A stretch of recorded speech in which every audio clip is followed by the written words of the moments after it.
Hey, this is Frank Nieto and Holden Nieto. we're with Vision Quest Auto, and today we're going to be reviewing the 2025 Mazda CX-90. Dad, it's the 3.3S Turbo Plus. You're right. If you recall, a few weeks ago, me and Holden reviewed the Mazda CX-70, which is extremely similar to this car, and so straight comparison between the CX-70 and the CX-90. Now, they're different cars, and we're going to talk a little bit about their differences and how they go on their own, but really what we're going to be talking about is the CX-90 versus the CX-70. If you recall, the CX-70 was a hybrid, which makes things a little bit different. I mean, we know that this isn't quite apples to apples. It's a little bit of an apples to oranges comparison, but really, this is the closest cross-shopping that you'll have in the Mazda lineup, because the real big difference between the CX-70 and the CX-90 is the fact that the CX-90 has a third row and the CX-70 doesn't. Let's get to it. So here, as you can see, this pretty much has the same look as the CX-70. You know, the tires are pretty similar. I do think that these are wheels that can only come with the Premium Plus. So that's a little different. The thing that this does remind you of right here is kind of cool, inline six. And you don't want to forget that. Never call a Mazda a V6, or at least most Mazdas, because they have inline sixes. They're like Subaru. So this is to remind you that if you're a bit of an auto nerd and somebody says, oh, you got a V6, you're like, I don't have a V6, I got an inline six. You're wrong. Other big difference here is just the gas. If you remember, the CX-70 had the electric charger over here as well. You can still get that with the CX-90. There is a hybrid option for this, so that's not exclusive to the CX-70. That's another part where I just kind of struggle to find out why you would go for that. You know, good. This is actually pretty decent. So it's, when you look here, the third row is up, but you've got a pretty decent amount of storage space for three rows. I mean, again, this is kind of like the Honda Pilot review that we've done, and unless you get into full-size SUVs, you're really going to struggle with having that massive amount of cargo space when you have the third row in use. You don't have the cargo space underneath like you do with the Pilot, which is you just have a couple tools and maybe a tiny bit more cargo space. So maybe you can get, like, I don't know, a Happy Meal put under there. That's about it. It's not a whole lot of space back here. This is interesting. You've got the cigarette lighter there. You got your household appliance outlet over here. So I guess if you're doing any kind of tailgating or something, you can, or camping, you can do that. You got a little hook for whatever. You do have USB-C for the third row each side. That's kind of cool. I like that. No heated seats. Holden's not a fan of the no heated seats for the third row, but you're gonna struggle to find a third row with heated seats. And there's your, not full, but that's your cargo space with the second row in use. You can also drop that second row down.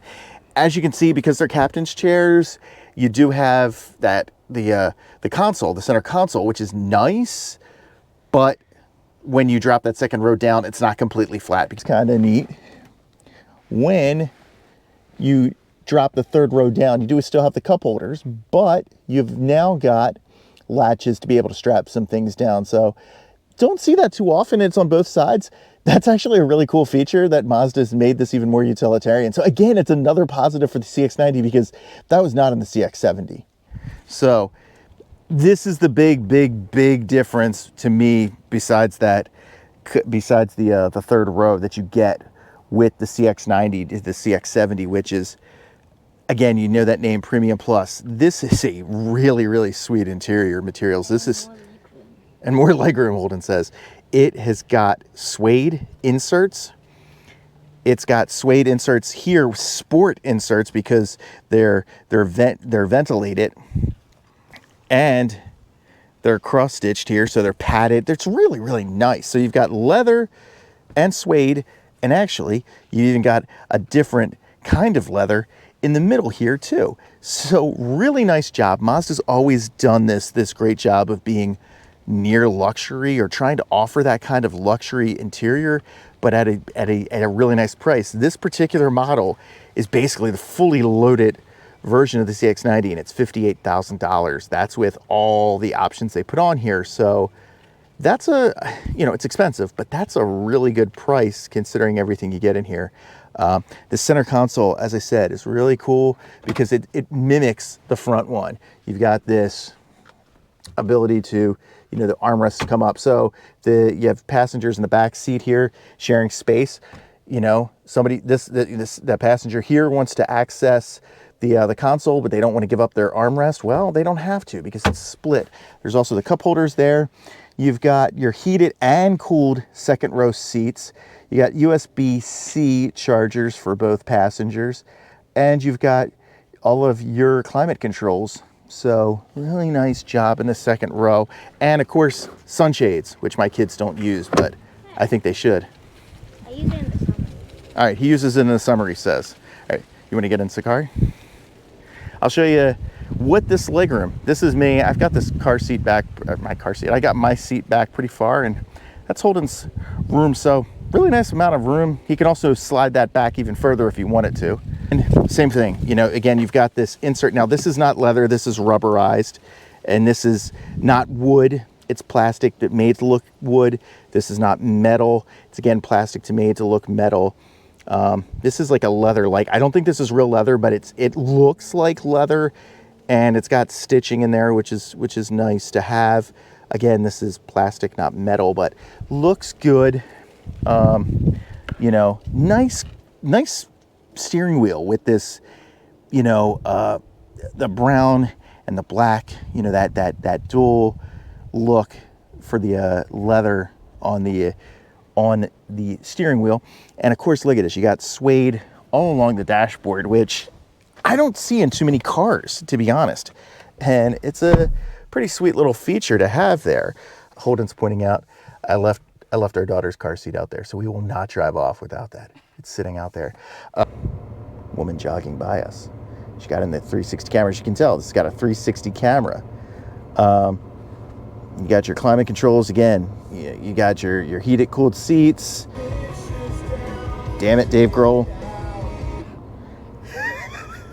Dave Grohl had to jump in there, tell me that I'm his hero. So thank you, Dave.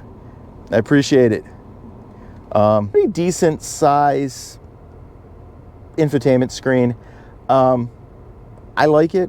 I don't, it's responsive. Now, again, because it's a Mazda, it does have the Mazda quirkiness of it's touchscreen now. When the car is stopped, and the second you start driving, you're going to have to use that dial to control it. You notice when you're driving this compared to the CX-70 is, even though I don't even know if this has more weight, to be honest. It does have the third row, but the CX-70 was a plug-in hybrid, so it's going to be heavier because of that battery.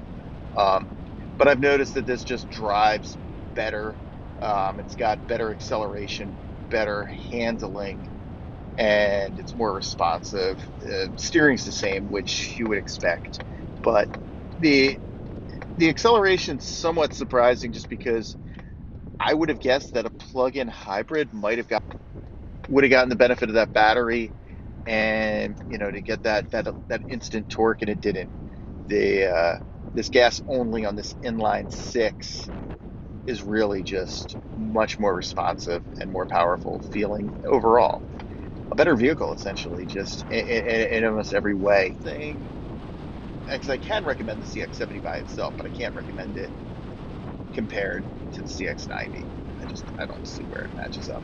But I do want to note with this, the other thing with this car is not only is it responsive, not only is it handled well, but it also, you really don't feel bumps in the road. This drives really, really smoothly. This is a great vehicle. And the CX-90 by itself has been slept on a lot. All right, so now that we've talked about how these look on the inside, how they drive, really comes down to the big question: which one do we think is better? We're not doing any kind of funny rankings this week. Well, maybe we will. hold on. But the straight up, this is the big question. Which one do we like better? I'm gonna let you go first, Holtz. Which one did you like better? CX-70, CX-90. 90. Yeah, why is that? Because it has the third row. And it still has the same stuff the CX-70 has, just the third row. Yep. And I think if you have a bigger family, and it would be more useful, and you could get more cargo space even if you didn't need the third row. I think Holden's right here. I agree with him. I think the CX-90 is the better car. Holden said you get that third row. It's useful. If you have absolutely no plans to have a larger family or to just have one kid, maybe the CX-70 could make sense, but the prices are about the same.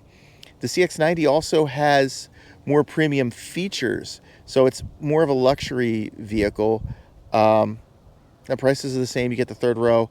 I really struggle to see where the CX-70 benefits over the CX-90. There wasn't going to be a goofy ranking, but I'm gonna lie.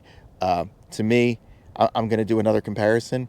CX-70 is like Sucker and Succotash Roman Reigns, and this one's Tribal Chief Roman Reigns. I think we know which one's better. What about the Ronaldo? Acknowledge me. What about the Ronaldo career? Ronaldo career. I wasn't. Wait, you want to do a Ronaldo? Wait, okay, what's your Ronaldo career? Go ahead. Go ahead. I have no idea. You have no idea what you're talking about with Ronaldo? No, how would you compare? First spell of Man United. Oh, you want to do that one? Okay, so how would you compare this then? Oh, you said the CX-70 was the Ronaldo comparison. Yeah, we did do that. CX-70 is Come closer. sporting. You're getting further away. CX-70 is sporting. Okay. And this one I would say is first spell of Man United. Okay. All right. When do we get to the Real Madrid Man United? Is that the Honda Pilot? Or is that the That's like the the prime. GX? That's like the prime. That's the GX. Okay. All right. There you have it. This is good. This is certainly better than the sporting Ronaldo. It's better than the Sucker and Succotash Roman Reigns. Maybe this isn't Tribal Chief. If you're bringing the GX in, maybe this isn't Tribal Chief. Maybe this is the maybe that's Tribal Chief, and this is original Tribal Chief. I don't know. We'll have Or to. this could be Shield. Okay, this could be Shield. So, one last category. I know that we, again, these categories have primarily been with the CX-70. I'm going to give the CX-90 one other category, and it's real quick just because we've already talked about the ranking itself. But to me, what song this car is What You Want by the Beastie Boys. And that's because, honestly, hey, if you want that second row, CX-70. If you don't want that second row, CX-90. So what you want? What do you got on that? You got nothing. Nope. Do you like that song? No. This is not my kid. Yeah, I'm in disguise. So that concludes our review for this week. I hope you enjoyed it. Hope you found it useful to compare the CX-70 to the CX-90. And if you did, please like, share, and subscribe. Really helps us out. You can find us on Twitter X under the handle VisionQuest A. You can find us on Instagram, and you can find us, of course, on YouTube under the handle VisionQuest Auto. So for VisionQuest Auto, I'm Frank Nieto, and Holden Nieto. we'll see you around.